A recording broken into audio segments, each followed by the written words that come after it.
নমস্কার বন্ধুরা, আজকে আমি আনলো শ্রীমদ্ ভগবদ গীতার গল্প। তো চলেন বন্ধুরা, শ্রীমদ্ ভগবদ গীতার পাঠ শুরু করেন। কুরুক্ষেত্রের যুদ্ধের আগে পাণ্ডব আর কৌরবদের মধ্যে বিশাল যুদ্ধ হতে চলছিল। পাণ্ডবদের মধ্যে ছিলেন বীর যোদ্ধা অর্জুন। যুদ্ধের আগে যখন তিনি রণভূমিতে দাঁড়ালেন, তখন তিনি দেখেন তার সামনে তার নিজের আদিত্য গুরু বন্ধুরা দাঁড়িয়ে আছে। ইতা দেখে অর্জুন মন ভয়ে আর দুঃখে ভরে উঠল। তিনি ভাবতে লাগেন, আমি কি করে নিজের পরিবারের সাথে যুদ্ধ করব। তিনি তার ধনুষ নেমে দিলেন আর যুদ্ধ করতে ইচ্ছা হারলেন। তো বন্ধুরা, তখন তার রথ চালক ছিলেন শ্রীকৃষ্ণ। কৃষ্ণ বুঝলেন যে অর্জুন মনের মধ্যে বিপদ পড়েছে। তিনি অর্জুনকে উপদেশ দিতে শুরু করলেন। এই উপদেশই হলো শ্রীমদ্ ভগবদ গীতা। তো বন্ধুরা, ভগবান শ্রীকৃষ্ণ বললেন, দেহ নাশ হয় কিন্তু আত্মা কখনো মরে না। আত্মা হলো নিত্যা শাস্ত্র। তিনি অর্জুনকে শিখালেন যে নিজের কর্তব্য ধর্ম থেকে পিছিয়ে যাওয়া উচিত নয়। তো বন্ধুরা, ভগবান শ্রীকৃষ্ণ বললেন, কর্ম করো কিন্তু ফলের আশা রেখো না। অর্থাৎ আমাদের কাজ করতে হবেই নিঃস্বার্থভাবে, শুধু কর্তব্য হিসাবে। তো বন্ধুরা, ভগবান শ্রীকৃষ্ণ বললেন যে ওরা বলেন যে যখন ধর্মের অবনতি হয় আর অধর্মের বৃদ্ধি হয়, তখন তিনি পৃথিবী অবতার গ্রহণ করেন। যখন যখন ধর্মর হানি হয়, তখন তখন আমি এসে। শ্রীকৃষ্ণাই উপদেশে শুনে অর্জুন বুঝতে পারলেন তার কর্তব্য। তিনি আবার শক্তি পেয়ে যুদ্ধ করতে প্রস্তুত হলেন। মোরাল: জীবনে যতই কষ্ট আসুক, আমাদের নিজের ধর্ম আর কর্তব্য পালন করতে হবে ভয় ছাড়া। তো বন্ধুরা, অর্জুন যখন শ্রীকৃষ্ণের কথা শুনতে লাগেন, তখন তার মন আস্তে আস্তে শান্ত হতে লাগলো। কিন্তু তার মধ্যে এখনো প্রশ্ন ছিল, যুদ্ধ আত্মা আমার, তাহলে আমার কি কাজ? তো বন্ধুরা, শ্রীকৃষ্ণ বললেন, মানুষ শুধু দেহ নয়, সে হলো আত্মা। দেহ বদলে কিন্তু আত্মা কখনো বদলে না। তিনি অর্জুনকে 3 ধর্মের যোগ শিখালে: কর্মযোগ, ভক্তিযোগ আর জ্ঞানযোগ। তো বন্ধুরা, ভগবান শ্রীকৃষ্ণ বললেন কর্মযোগ। কৃষ্ণ বলেন, নিজের কাজ করো নিঃস্বার্থভাবে, ফলের লোভ করো না। অর্থাৎ কাজ করো শুধু কর্তব্য হিসাবে, না হলে মনের মধ্যে চিন্তা আর দুঃখ বাড়বে। তো বন্ধুরা, ভক্তি যোগ: শ্রীকৃষ্ণ বললেন, আমার উপর ভরসা রাখো, আমাকে ভালোবাসো। যে ভক্ত শুধু মন দিয়ে ভগবানকে স্মরণ করে, তিনি তাকে রক্ষা করেন। তো বন্ধুরা, জ্ঞান যোগ: শ্রীকৃষ্ণ বললেন, সত্যি জ্ঞান হলো বুঝতে পারা যে আত্মা আর পরমাত্মা এক। যখন মানুষ এই সত্যি বুঝতে পারে তখন তার মধ্যে ভয় আর মোহ থাকে না। তো বন্ধুরা, অর্জুন বললেন, অর্জুন ওরা জিজ্ঞাসা করলেন, আমি কিভাবে তোমার সত্যি রূপ দেখতে পারে? তখন কৃষ্ণা তাকে দেব চুপ দিলেন। অর্জুন দেখেন কৃষ্ণার বিশ্বরূপে, যেখানে পুরো বুড়া মন্দ এক শরীরে রয়েছে। সূর্য, চন্দ্র, সব লোক, সব দেবতা, সব কিছু কৃষ্ণার মধ্যে। ইতা দেখে অর্জুন চমকে উঠলে আর বুঝতে পারলেন যে কৃষ্ণা শুধু তার বন্ধু নয়, তিনি পরম ঈশ্বর। মোরাল একটু গল্প। যখন আমরা ভগবানের উপর পুরো রেখে তখন হয় ধরে চলে যায় আর জীবনের পথ সহজ হয়। তো বন্ধুরা শুনেন শ্রীমদ্ ভগবদ গীতা গল্প পার্ট 3। বিশ্বরূপ দেখার পর অর্জুন পুরোটাই বদলে গেলেন। তিনি বুঝতে পারলেন যে শ্রীকৃষ্ণ শুধু তার বন্ধু বা রথ চালক নয়, তিনি সৃষ্টিকর্তা, পালনকর্তা আর শেষ পর্যন্ত সব কিছুর নিয়ন্ত্রক। তো বন্ধুরা, অর্জুন বিনয়ভাবে বললেন, হে প্রভু, আমি আপনার কথা শুনেছি আর একজন আমার সব মোহ দূরে গেছে। আমি আবার আমার কর্তব্য পালন করতে প্রস্তুত। তো বন্ধুরা, শ্রীকৃষ্ণ শেষ উপদেশ দিলেন, সব ধর্ম ছেড়ে শুধু আমার শরণে এসো, আমি তোমাকে সব পাপ থেকে মুক্তি দেব, ভয় পেও না। তো বন্ধুরা, ইতার মেনে হলো যুদ্ধ মানুষ সত্যি মন দিয়ে ভগবানের উপর পুরো বিশ্বাস রেখে, তাহলে তিনি তাকে সব বিপদ থেকে রক্ষা করেন।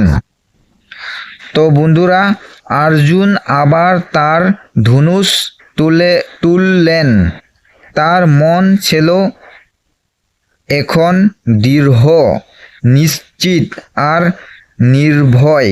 তিনি যুদ্ধ করতে প্রস্তুত হলেন, ধর্মের জন্য, সত্যের জন্য। এইভাবেই শ্রীমদ্ ভগবদ গীতা আমাদের শেখায়, নিজের কর্তব্য পালন করতে হবেই, ফলের আশা ছাড়া কাজ করতে হবেই, ভগবানের উপর পুরো ভরসা রাখতে হবেই। তো বন্ধুরা, ফাইনাল মোরাল, জীবনে যুদ্ধ ভগবানের উপর ভরসা আর নিজের কর্তব্য থেকেই তাকেই, তাহলে কোনো শক্তি তোমাকে হারাতে পারবে না। তো বন্ধুরা, শ্রীমদ্ ভগবদ গীতা গল্প পার্ট 4।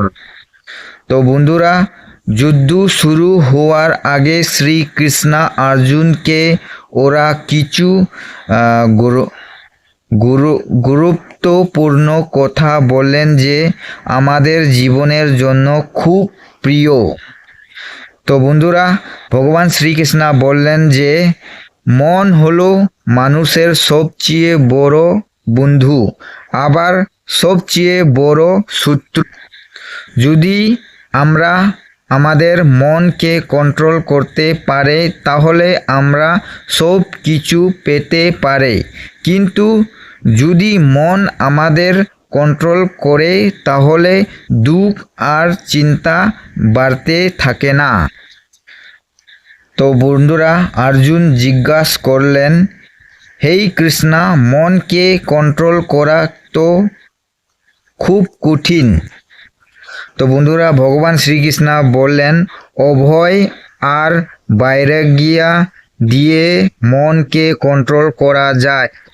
তার মানে প্রতিদিন চেষ্টা করতে হবে আর অনেক বেশি আশা বাসনা থাকতে দূরে থাকতে হবে।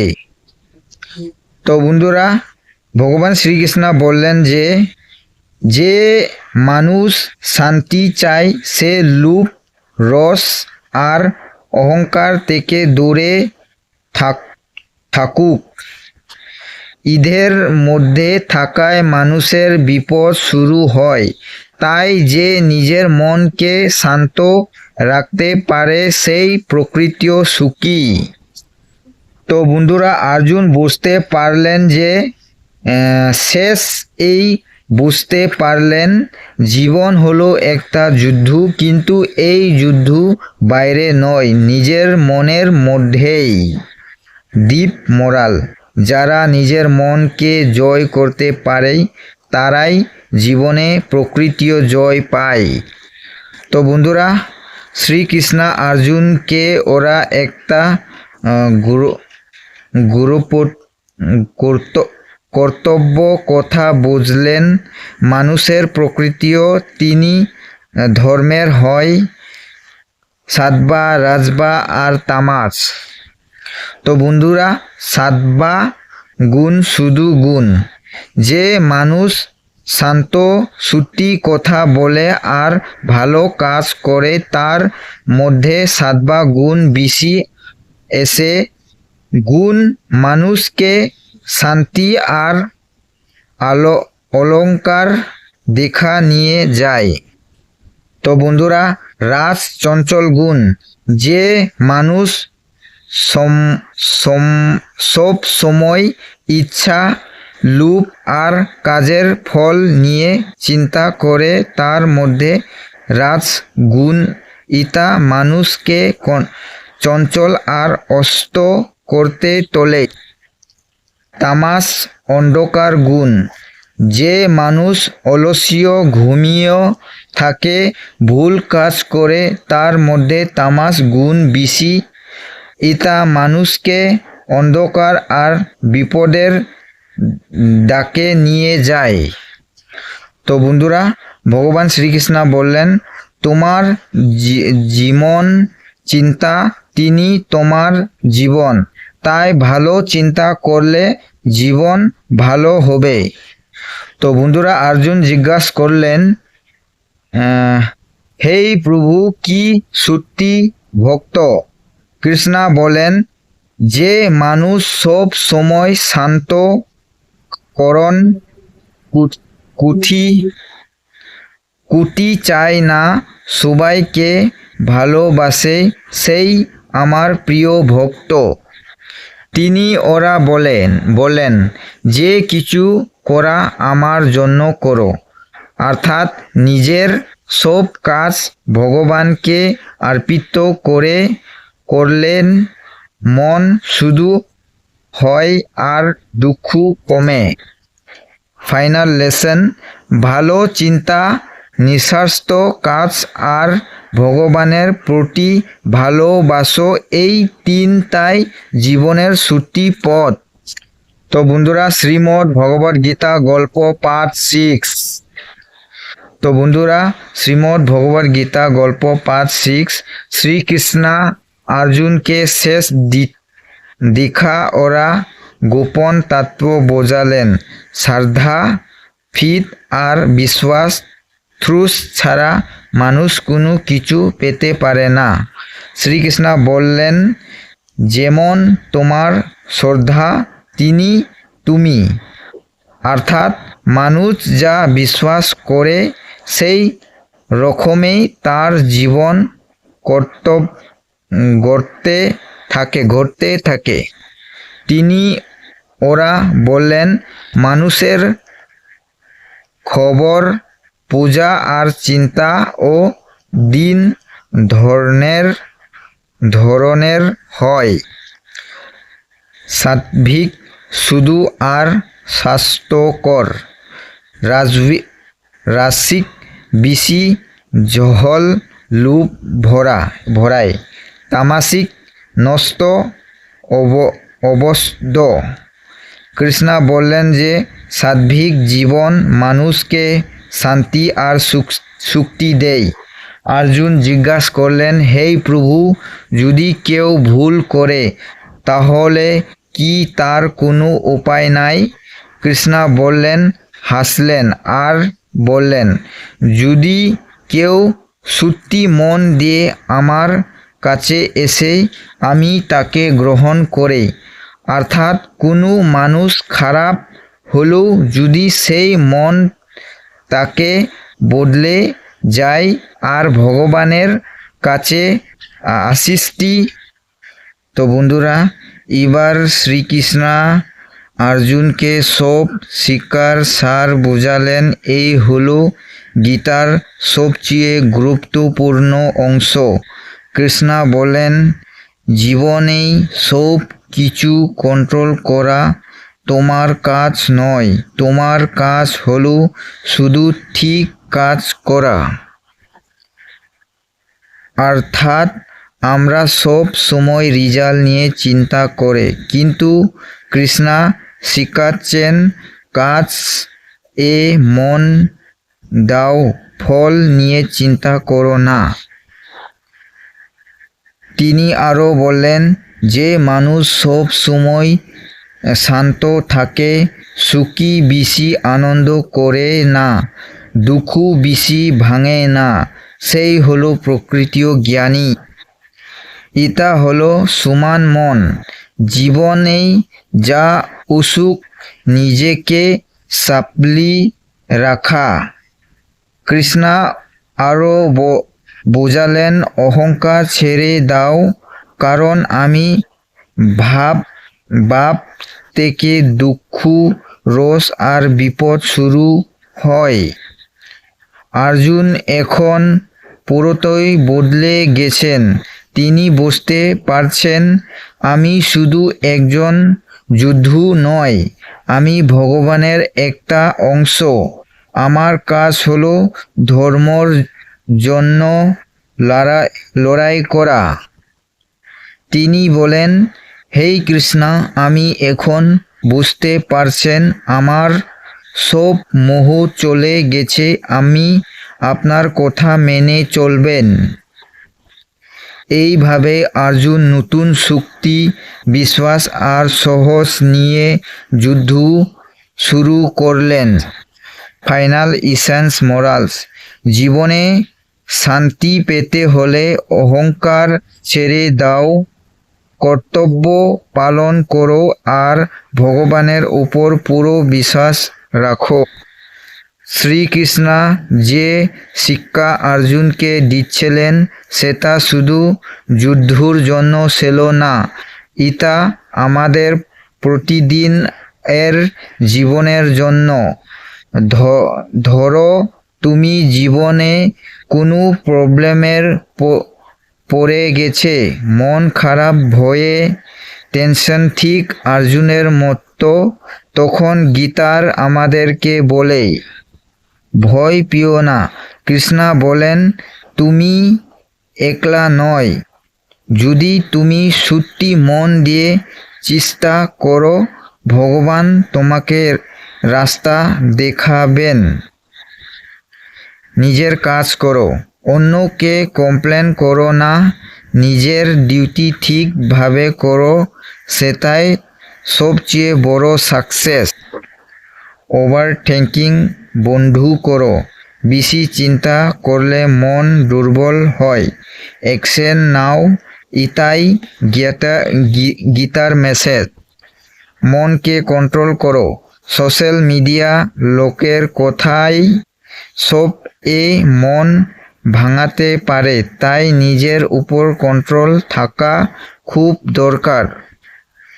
ফিট রাখো, যদি সব কিছু উল্টা হয়ে যায় তাও বিশ্বাস হারাবে না। কৃষ্ণ বলেন, আমি আছি।